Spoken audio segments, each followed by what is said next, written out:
I am here at Fargo, and I got a great guest. I've been wanting to get this young lady on for some time now. I've been a fan of hers. I've watched her, wrestle on the mat, and she's tough, and she's mean, and she's sweet, and she's awesome, which is all these weird things to describe, a female wrestler. I mean, they're incredible. But I have Mateah Roehl. Yes. I had to ask you how to say your name because it looks different on the back part. But welcome to the podcast. Yes, I'm so excited. We've been wanting to do this for forever. Yes. Since senior world team trials in September? Yes. Yeah. And we got a lot of background noise, but that's because we're here at Fargo. But so you're out here coaching them. Mm-hmm. So what's that like? How old are you by the way? I'm almost 23. I'm 22 right now. Okay. So what's that like for you? Like, you love coaching? Are you a competitor and sometimes coach, or are you a coach? What is it? I'm like a full-time competitor and a full-time coach, and that's something that I feel like not a lot of senior level athletes do. But I run the girls program at Askren Wrestling Academy, and recently, actually, being on the senior level, something that I was dealing with for a little bit was burnout and not wanting to get back on the mat after senior world team trials this year out in Louisville. Yeah. And coaching here, just coaching the girls, has brought that fire back for me, and it does it every single time I coach, every single time I'm at this tournament, because it's electric here, and just the girls' love and energy for the sport. It's really encouraging for me. There's a couple of my girls who had to cut a lot of weight for this tournament, which obviously is not ideal, but just the way that they handled it with so much poise, it really encouraged me to do the same. And it just brings that fire back. So I love coaching. So when you do this coaching stuff, because I'm a coach as well, do you find yourself wanting to be on the mat? Do you that's hard, right? Now, I'm going to tell you, as you get older, it gets harder because I can't do what I think I can do, but I see it and I'm like, is that make you get super motivated? Are you ready to wrestle now? Yes, I am. So there was actually a period of a year where I left college wrestling and I wasn't wrestling and I was just coaching, and I would coach some of the girls at tournaments that I could also be competing in. Yeah. And that is really one of the main reasons I came back to the sport, was watching and coaching the girls and knowing that I wasn't done. So I definitely feel that way. Yeah. Was there a time there that you thought maybe you were done? Yeah. Really? Mm-hmm. There was a period of 7 months where I didn't want to ever wrestle again. 7 months? Mm-hmm. Well, they're going to do the national anthem, but we can still talk because we're not in there. So anyways, but what was it that made you not want to wrestle? Cutting weight. Really? Yes. Cutting weight. So it was you loved wrestling still, but the cutting weight part got so hard that you were like, nah. Mm-hmm. How much were you cutting? I was cutting from 130 to 116 every week. 30 to 60 every week? So it was 14 pounds, every week. Was the weight class ahead of you, was that something that you weren't comfortable going to, or? It was just a lineup issue in college. So if I went up, I wouldn't have been able to compete or start. And my coaches wanted me at 16 to start there. Gotcha. So before your college, debut, how do you find wrestling? What's the story? Are you an athlete? How does this all happen for you? How do you become where you are now? So I started wrestling when I was 4 years old, actually. And it was my dad that got me into it. My dad was a wrestling coach. He was a wrestler throughout middle school and high school. And my brother was also a wrestler. He's older than me. Okay, so family was involved in wrestling, and that's what gets you involved in wrestling. Did you do sports prior to wrestling, or was wrestling the first thing? Mm-hmm. Wrestling's the first sport. Wow. Okay, so when you find wrestling, you see your brothers doing stuff like that, are you I want to try it, or how's that? How do you get involved? Mm-hmm. I was all in. I want to do this, and my parents, they, sorry, that's distracting. It's very distracting. Yeah, it's you know what's weird? It's camera people, they're doing the camera and stuff like that, and then everybody if we're out here, people are why aren't they standing up? Yes, that's how I felt. Yeah, I feel like I should stand up, but we're not even in the arena. Yeah. It is. We love America. We're just doing we're just doing a podcast right now. Honor America. Yeah, yes. Honor. Stand up, do your thing. We're just doing enough. Yeah. Anyways. Yes, we love America. Yeah, we would never America kneel. first. We would never kneel ever, for the national. Ever. Okay. Yeah. Okay. We're back. Yes, we are. But anyway, so you decide that you're going to do this. You're all in. Are you good fast? What? Are you good fast? Are you a good wrestler fast? Yes, I was like beating up the boys like really fast, and my parents were like very surprised by how I was wrestling. They thought I would just lose and never want to do it again. Yeah. So they thought, we'll give her let her try it, and you're actually good. Yeah, like they thought I would lose and just hate it because I was like a girly girl at that time too. So like, but at the time, like when I started wrestling, I remember just like staring guys down in the bullpen because we had bullpens at that time, and I just remember staring them down, and they were scared of me even before I got on the mat. So was your brother a good wrestler too? Yeah, but not really as good as me. I mean, he was like a state qualifier, but he never really went on to do like it in college or anything. Yeah. I think that he had been doing it for so long, maybe, that he just didn't want to do it in college. Gotcha. Now it's real loud. It's so loud. All right. So you're good at wrestling fast. Your brother's decent and pretty good, but you're better. Yes. Is that weird for your brother? No. No, he's all supportive. He's been always been supportive. That's awesome. Okay. So now you're a wrestler. Is it weird to be a wrestler in high school where you're from?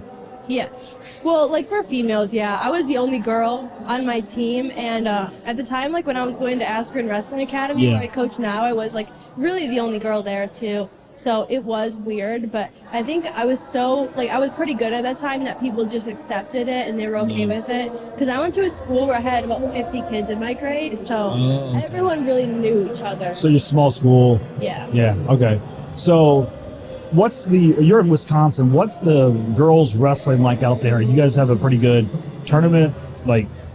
Yeah, so at the national duels, our junior team just took third and our 16U team just took second, losing to Pennsylvania, but it was like a really, really close duel at the end against Pennsylvania. So the scene is definitely growing in Wisconsin, but when I was in high school, no, it really wasn't. It was not that deep. There's probably like 3 really decent girls in my weight, and I won state one of the years, my senior year.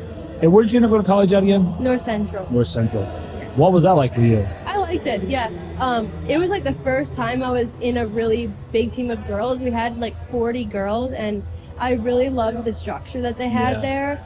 And the girls really pushed each other, the environment. I'm sure, have you been to like nationals or anything for the women? I've watched it, but I've not been. So like North Central is just the loudest team, and they always support each other. Cool. So that was really good just to have that support. Yeah. I loved the girls there, yeah. Did you get better at college? Mm-hmm. Yeah. Like in high school, I was pretty good or whatever. And then in college, I got beat up for like 2 months in the room by Amanda Martinez. Yeah. She's like on Team USA too. Yeah. She wrestled Helen at Final X. Yep. And then she made me like a lot better very quick. So. What makes you tough? That's a really good question. I would say the things I've been through maybe, but more importantly, Jesus makes me tough. Yeah. It's interesting. So you say Jesus makes you tough. What about Jesus makes you tough? Because everybody, I'm a believer, but sometimes I think we look at Jesus as this docile, all love, all passive. And when you say Jesus makes me tough, sometimes people are like, well, that's weird. What about, I get it. I want to know your answer though. I think that the way that Jesus met certain situations with grace and love, even though it could have been very easy to be angry. Yeah. I think that's what made him tough. And then also the Romans, gave him so many opportunities to say that he wasn't God before they crucified him.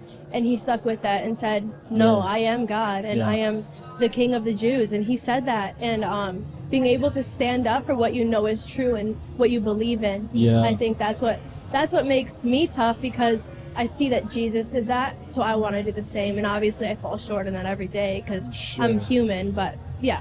That's good. That's a great answer. I like that, because again, if you look at Christ's life, I mean, he had to be tough to endure what he endured, and not just talking about the crucifixion, just life in general, for sure. What has caused you to have the success in the sport of wrestling? What would you say if you were talking to some kids or some, I know you coach all the time, what are the 3 principles that make you successful? And Ben Askren would say this, just tenacity and being able to stand up after you've been knocked down and just never giving up. Every single time you hit adversity, you run into something, just not letting that be the thing that knocks you down, and choosing to do good and to work hard otherwise. And I've seen that right now at AWA. Obviously, there's been a lot going on with Ben, but the fact that the coaches and Ben's brother are still there in the room coaching. Max has been there like coaching the entire time, even though his brother's been in the hospital, and just seeing their commitment. That's probably the main principle, is commitment and tenacity. Yeah, I like that. Speaking of that, I know you've been at AWA for pretty much your life, right? So I started in 8th grade, and I kind of dabbled in high school, and then really committed like COVID. So I was there for a while during COVID, and then I went to college. But I've been at AWA for like 3 years now, coaching, and training at like the RTC. So what has Ben mean to you, and going through what you guys have been through here recently? Speak on that a little bit. Yeah, so Ben is the person who brought me back to wrestling when I quit wrestling. He's mentored me as a coach, as a wrestler, and he's been someone that stuck up for me when I didn't even know how to stick up for myself. He's really been inspiring, and he was really the first coach that I had that didn't have any selfish desires and didn't want me to succeed for his own pride. So Ben has so many fruits of the spirit in him. Ben is just such a good guy, and I think we've all been reflecting a lot because of everything going on.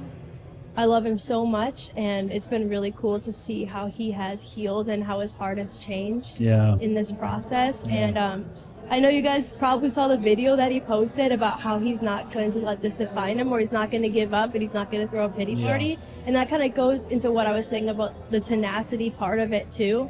Like, even after a double lung transplant, he's not feeling sorry for himself. He's one of the people I've met that actually live by what they say. And that was something that when I started coaching, I was 19 years old. Yeah, you're so young. Yes, and it was hard to show like full commitment, and there was times where I would like miss the schedule, or I would just mess up. And just looking at Ben, I truly saw like what I need to do as a coach. And how I need to act. So. That's real good. It's interesting because I had Lauren on last night for a quick episode here at Fargo. She said the exact same thing that you said. She said, I was asking about Ben and her relationship with Ben, and I know she's now down in Iowa doing her thing, but she was like, he's the first person that's coached me without pride. She said that AWA people care about you. She said, I've been hurt a lot with wrestling, and I understand that, especially she came up at a different time and just kind of jumped from here to here and here. It was like a lot of like selfish motivation behind the people around her. She said, Ben, AWA, she's like, they truly care about you. She's like, I would get done the match, I'd lose or whatever, and I would think I would be down on myself. And they were just as happy and just as loving to me as if I would have won or whatever. And that is very unique. It's interesting that is unique, but it is. And I think a lot of kids who grow up in AWA and go like from middle school to high school, even elementary school there, and then they go to college, it's really hard for them because they aren't used to coaches that are trying to like manipulate or persuade them or get them to do something they don't want to do, like cut weight or wrestle someone a couple weight classes up for the duel, like whatever it is. And that's what I love about the club. And it's crazy. I'm just thinking of a story that involves Coach Messenbrink. So that was Ben's coach. Did Lauren tell the story about the Olympic trials? Yes, about him driving there. Yes. That's a great story though. That she was saying. She goes, I'm like, are you going to make warm-ups? And he's like, yeah, I'll be there. She goes, I had no idea the man drove through the night. And that's just a testament to the mentality and heart of that program. And I will say this too, the type of wrestlers they put out are incredible. You can tell an AWA wrestler, they're just, my whole thing when I watch Mitchell wrestle or anybody else, they'll give up points, but they never stop wrestling. They just continually look for the next point. And that's a big thing. You don't see them get rattled. They're just out there having fun, getting after it. It reminds me of Penn State too. Like the same attitude, just go out there, score points. We're not focused on the outcome, we're focused on the performance, and the performance is then going to create that outcome. And I was just talking to one of our girls, Taylor Whiting, about that. Like, even though she got forward in the beginning of her match and she came back and teched the girl, it's like, even though people are scoring points on you, you can go back and get it. And yeah, like we have a lot of fun. Another thing I love about AWA is we do like little private lessons, or Ben coaches a group of the boys. Yeah. And before the private lesson, you have to read like a couple chapters of this book, whatever book we choose, maybe like Pound the Stone or Chop Wood Carry Water by Joshua Metcalf. And then the kids have to come in and talk about it with Ben before they go out and wrestle. So we're really focused on mindset and slowing wrestling down a little bit. And it's crazy because we look at a lot of our youth kids, and there's a couple clubs in Wisconsin, or maybe even like people come to compete in Wisconsin that are from out of state, whatever it is. Our youth kids just get beat up. And if you look at maybe Mitchell or Keegan or Parker Kakaisen, all girls or boys, who grew up through the system. Yes. They were getting beat at a young age because Messenbrink and Ben and Max were just feeding technique into them. And the kids were just getting beat because a lot of like youth level coaches will teach the kids how to be tough. Physicality, and how to wrestle hard, right? And then like eventually all those kids know how to do is wrestle hard. So you get to the high school level, and then you have someone who knows all this technique but can also wrestle hard. They're always going to be the kid who can only wrestle hard. And that's like the biggest adjustment I had to make when I came back to AWA. And I was kind of older. I was like, 19 or 20? And then I just knew how to wrestle hard. Like, I didn't know the same level of technique. I mean, in college, you have coaches at North Central College were really good. But we just didn't work the same technique we do at AWA. Right. And so I had to spend a year just like studying wrestling. And that was so fun to me. And that also reminded me, I was talking to Max yesterday, Max Asker, and he's one of like my coaches too. And he was saying, you know, if you're burnt out, because I told him that I've been feeling burnt out in the sport, and I think it was because I had a long season. He said what he would do starting in high school is you kind of have a project or something that you're focusing on, whether it's I want to get really, really good in the seatbelt position. I want to get really good at parterre. And then you spend all your time just studying people who are really good at that. Yeah. And then just doing that in the practice room. And it's not like you're trying to go live and go hard there. You're just trying to figure things out and have fun. Makes sense. And that's what's really helped me with my burnout. Yeah, that makes a lot of sense. Like, find something to focus on. What do you think burnout is? I think a lot of that's a good question. I think burnout comes from pressure within, maybe, or pressure externally that you allow to affect your mentality. Yeah, that's what I would say, because physically we can be burnt out, but our bodies can recoup pretty well, I would say. But I think it comes from when you overthink or overanalyze, which I tend to do. Why do you keep doing wrestling? What is wrestling? I guess what's pulling you forward in this sport? It's hard, right? You could do anything. Yeah. Right? You can go be a doctor if you want to be a doctor. You can do whatever you want to do. Why wrestling? What are we doing this for? So, okay, Chop Wood Carry Water, and I actually just mentioned it. They were saying in the book how a goal is about achieving, but a mission is about who you become. And I like to tell the girls that I coach that we want to have a mission. And my mission is to become the best possible wrestler that I can be. And there are some girls who have the mission of making the senior world team. But my goal is to be the best possible wrestler I can be, and I believe that if I continue to pursue that I will make those teams. And then as a coach, I just want to spread my love for wrestling. So those are the things that keep me going. Yeah. Just even being at this tournament, I've learned that there's so much more that I can learn about wrestling, and there's so many more positions that I could understand at a way deeper level just watching Max coach and the things that he says. And I want to like get to the bottom of wrestling. I want to figure wrestling out, which obviously you never can because it's always evolving. But I want to know more. I'm curious. Yeah, that makes sense. But you know, it's kind of crazy though, because the irony is you can never master wrestling. You know, but I think it's probably the same thing about being a human. We can't really master everything about ourselves, but we get better every single day. And I think that's the pull. You know, like wrestling mirrors life so much, you know. But yeah, I was kind of curious because I mean, like, there's a lot easier things to do in life. Do you enjoy hard things? Yeah, of course. Yeah. Not in the moment, but I love the person that I become after I'm doing the difficult things. And it's funny that you mentioned Lauren, because we had this saying, it was called "Eat Rocks," and we'd always say that when we were like in a tournament or cutting weight or whatever we were doing. It's like, just continue to do the hard thing, and that's because like eating rocks sucks, right? If you had to eat a rock, actually. I don't know why we came up with that. I like that though. That's cool. It's kind of funny.